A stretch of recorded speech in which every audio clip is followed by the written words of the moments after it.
C'est une première dans l'histoire du Vatican qui parle d'une précaution normale pour un homme de 82 ans qui travaille beaucoup. Il s'agirait donc de ménager le pape, de quoi relancer toutefois les rumeurs sur son état de santé. On se retrouve à 19h30 pour développer tous ces titres. Tout de suite, vous retrouvez l'info dans votre région. Bon début de soirée à tous.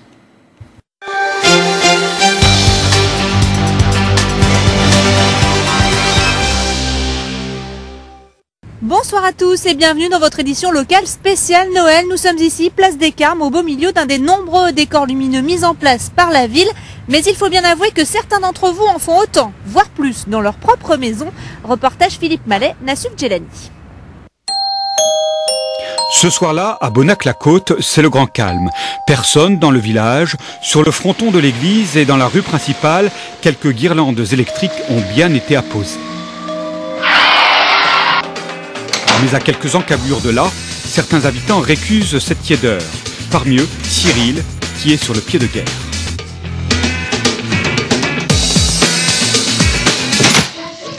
Tous les soirs, à 18h pétantes, c'est toujours le même spectacle qu'apprécient ses voisins et ses copains.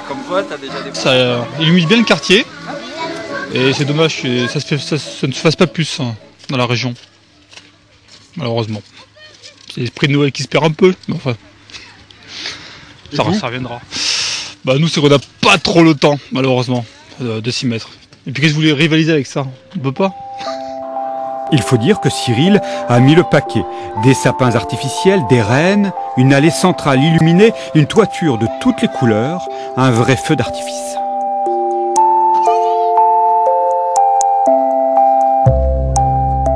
C'est une passion avant tout. Et c'est aussi pour refaire revivre la magie de Noël. Pour les adultes et pour les enfants également. Seulement voilà, dans ce domaine, la concurrence est rude. Et dans la région, le must en la matière se trouve du côté d'Ambazac. Car ici, il n'y a pas à dire, c'est Noël grandeur nature, la panoplie complète et des lumières plein les mirettes, sous le regard bienveillant de l'auteur du décor. On dit toujours qu'on va s'arrêter, puis finalement on s'arrête pas. Donc on sait pas trop quoi. C'est parti encore pour, je sais pas, peut-être 5-6 ans. Peut-être que mes petits-fils prendront la relève après. Mais pour l'instant, on n'a pas décidé d'arrêter, quoi. Et ça vous sert à quoi? Eh ben, à faire plaisir aux gens. Et puis, depuis l'année dernière, on a mis une petite cagnotte pour la Ligue contre le cancer. Et ben, l'année dernière, ça nous a permis de donner plus de 1000 €. Et puis, ben, cette année, j'espère qu'on donnera au moins autant.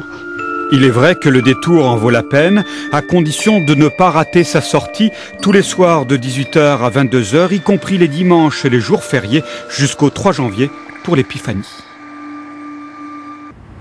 Et maintenant que les lumières sont bien en place dehors, je vous propose de rentrer nous réchauffer avec quelques idées de décoration florale de Noël. Quelles plantes, quelles couleurs on la cote cette année sur vos tables? Réponse avec François Clapeau et Elisabeth Gonzalez.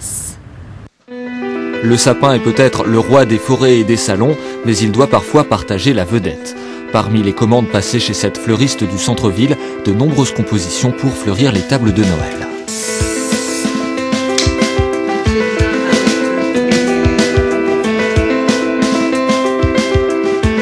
Les créations peuvent être originales, mais des formules classiques séduisent tous les angles. Le sapin, le lierre, la bougie, les petites boules de Noël, donc c'est ce qu'on peut appeler, oui, effectivement, un centre de table traditionnel. Ce sont toujours les couleurs qui reviennent?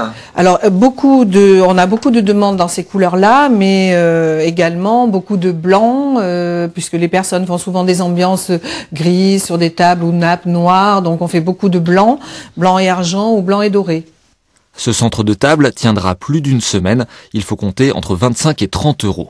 Mais pour les fêtes, on s'offre aussi des bouquets, et là encore, il y a des traditions. Il y a quand même des fleurs saisonnières, telles que la marilis, par exemple, qui est très demandée. Ça fait une très belle fleur à grande tige, qu'on travaille en linéaire, ce que l'on appelle. Donc on lui garde sa ligne en ajoutant du bois tortueux, par exemple, du saule tortueux ou du noisetier tortueux, en travaillant de jolis feuillages. Des grosses feuilles de philodendron, et donc ça donne une ligne à ce bouquet.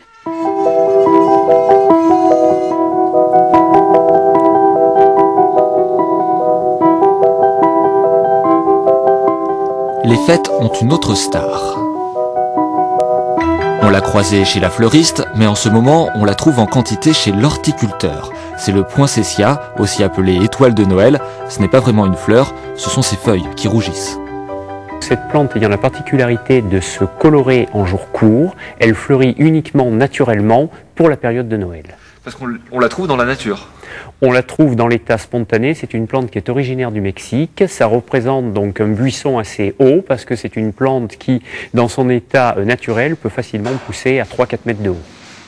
Le poinsettia perd sa couleur après quelques semaines, mais il reste vert. Et si à l'approche des fêtes, on le place dans l'obscurité, dès que dehors la nuit tombe, il fleurira d'autres Noëls. J'imagine très bien ce que vous vous dites, une édition spéciale Noël et pour l'instant pas d'odeur de bons petits plats au menu. Eh bien réparons tout de suite cette erreur avec ce reportage d'Alexandra Fillot et Mathieu Desgremont à déguster sans modération. Les fêtes de fin d'année permettent toujours de préparer un bon repas pour passer un agréable moment en famille ou entre amis. Alors voici quelques propositions pour vous mettre l'eau à la bouche.